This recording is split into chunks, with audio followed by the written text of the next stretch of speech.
জনপ্রিয় ব্যক্তি, যিনি আমাদের জাতীয় সঙ্গীত উপহার দিয়েছেন, সেই প্রাণের কবি তথা বিশ্বকবি রবীন্দ্রনাথ ঠাকুরের জন্মদিন। আজকের এই বিশেষ দিনে তার প্রতি শ্রদ্ধা নিবেদনে এবারে আমাদের নিবেদন পেটে ও পিঠে।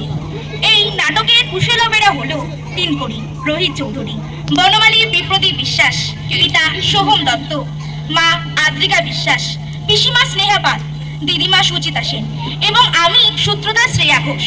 শুরু করছি পেটে ও পিঠে।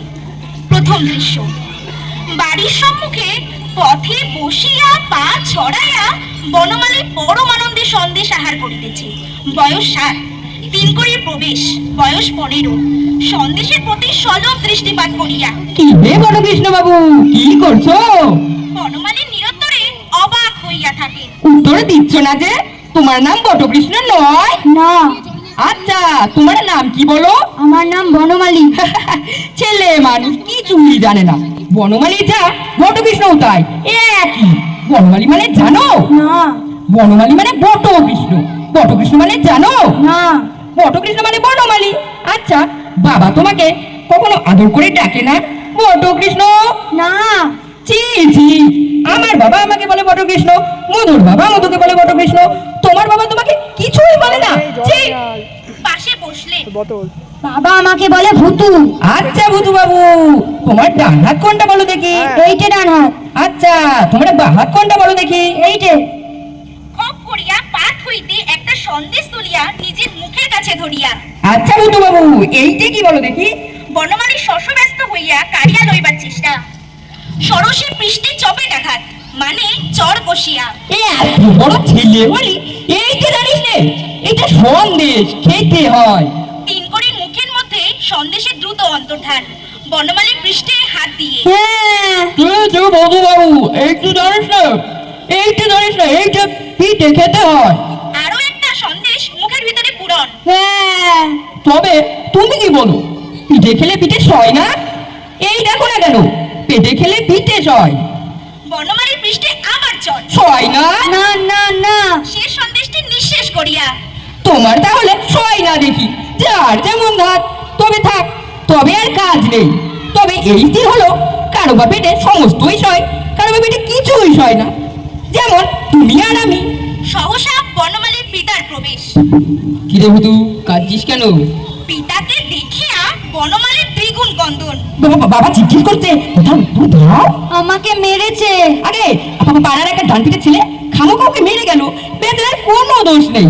সন্দেশগুলি খেয়ে ভুতু বাবু তোমাকে নিয়ে খেলা করছিল। কে মেরেছে রে?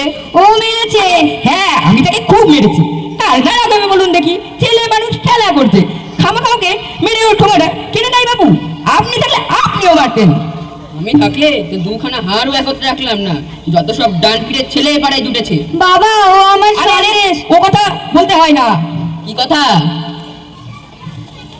আর গে কিছুই নয়, আমি ভুতু বাবুকে রাত মেয়েকে সন্দেশ খাইয়েছিলাম, সামান্য কথা। সে কি আর বলার বিষয়? তোমার নাম কি বাপু?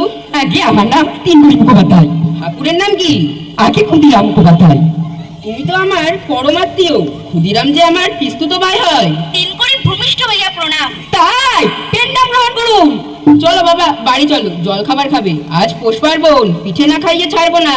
যে আগে রাতে এখানে থাকতে হবে, কাল মধ্যাহ্ন ভোজ করিয়া বাড়ি যাবে।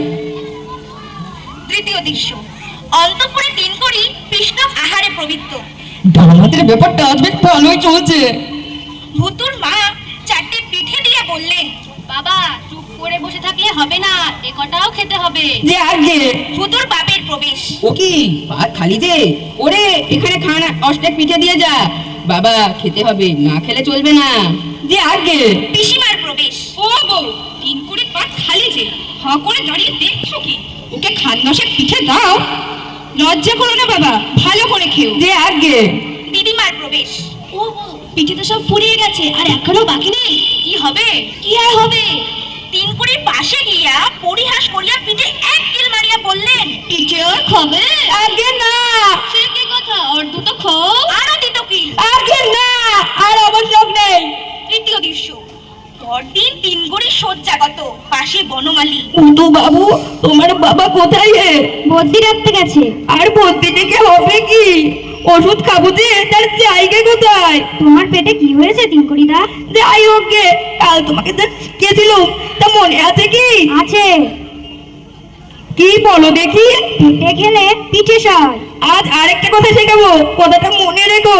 পিঠে খেলে